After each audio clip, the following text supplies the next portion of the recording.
When we think about mountaineering, we usually think about conquest, about reaching the highest peaks on Earth. But what if I told you there's one incredible mountain, a perfect pyramid of rock and ice in the Himalayas that has never been climbed? Well, the reason why is the fascinating puzzle we're going to solve today. So, we're talking about Mount Kailash. It stands at 6,638 meters, which is almost 22,000 feet.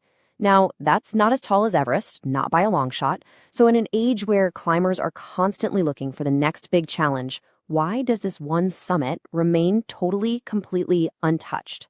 What's the deal here? Okay, to really get our heads around the answer, you have to completely shift your perspective on what a mountain is for. You look at a peak like Everest and the goal is conquest, right? It's all about getting to the top. But for Kailash, the goal is reverence. The ultimate journey isn't to climb it, but to walk around its base. And that contrast right there is the key to this whole story. All right, so let's start peeling back the layers of this mystery. What makes this one peak so fundamentally different from all the others? Now, the first thing you're probably thinking is, well, it must just be impossible to climb, right? But here's the thing. That's not it. Legendary mountaineers have looked at it, they've studied the routes, and the consensus is, technically, it's doable. Yeah, the slopes are crazy steep, the weather's brutal, but the real barrier here isn't rock and ice. It's something way, way deeper. And that brings us to the number one reason Kailash is unclimbed. To put it simply, it's one of the most sacred places on the entire planet, and it's revered by not one, but 4 major religions. And the scale of this is it's staggering. For hundreds of millions of Hindus, this is the literal home of Lord Shiva. For Buddhists, it's the home of a deity representing supreme bliss. For Jains, it's the sacred spot where their first great teacher achieved enlightenment. And for followers of the ancient Bon religion, this is the place where their founder came down from the heavens. So you see, the bottom line is this. For over 1 billion people, trying to climb to the top of Mount Kailash would be like walking into a cathedral and spitting on the altar. It is a profound act of disrespect. It's not just a mountain, it's considered divine territory. Now, you might expect that this is just a story about governments drawing a line in the sand. But here's where it gets really interesting. Some of the biggest advocates for leaving Kailash unclimbed have been the mountaineers themselves. Just look at how this all played out. Back in the 80s, the Chinese government actually offered a climbing permit to Reinhold Messner. This is the guy who climbed all 14 8,000-meter peaks first. He turned them down flat. Then, in 2001, a Spanish team announced they were going to climb it, and the global outcry was so massive that China just officially banned all climbing on Kailash, period. And the moral compass for this whole decision, the one voice that really carried the most weight, wasn't a politician or a priest. It was that very same climber who first said no. And here it is. This is the quote that changed everything. Messner completely reframed the debate. He basically said, look, climbing this isn't about conquering a mountain. It's about conquering a belief system. It's about damaging something sacred in people's souls. And that single idea helped create this powerful ethical code in the climbing world. Some places are just too important to touch.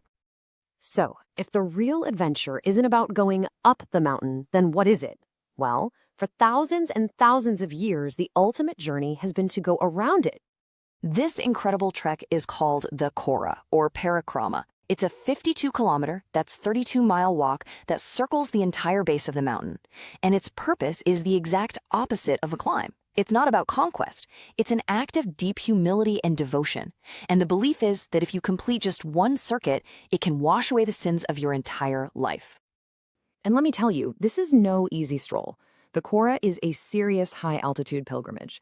You start in the town of Darchin, you trek for amazing views of that famous North Face, and then you have to cross the Dolmala Pass. This thing is at over 18,000 feet. That's higher than Everest Base Camp. From there, you descend and complete the loop, usually in about 3 days. But for the most devoted pilgrims, one lap isn't enough. Some people walk this 52-kilometer circuit 108 times. 108 is a sacred number in these traditions. And this unbelievable act of endurance and faith is believed to lead to the ultimate spiritual prize, enlightenment itself. You can just feel how transformative this journey is. There's this one guy, Marcus Persson, who's done the Kora 20 times. And he says the mountain is like a teacher, a guru, that gives you a new lesson with every single visit.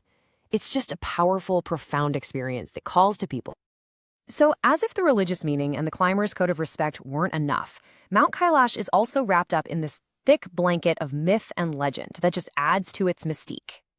I mean, people believe it's the axis mundi, the literal center of the world connecting heaven and earth. They say it's the source of 4 of Asia's biggest rivers. Legends call it a gateway to the hidden kingdom of Shambhala. And then you get the really wild stuff. Tales of time speeding up, of people aging rapidly if they get too close. Some people even speculate that its perfect shape means it isn't a mountain at all, but a giant man-made pyramid. So when you put it all together, the story of Kailash really forces us to redefine what we mean by adventure. It shows that sometimes the greatest engagement with a place isn't about planting a flag on its highest point. Sometimes it's about walking humbly in its shadow. The greatest journey isn't always up. And all of this leaves us with one final big question to think about. In our modern world, where we want to map every corner and push every limit, what's the value in all of us agreeing to leave a place like this alone? What do we gain? Not by conquering a mountain, but by choosing not to.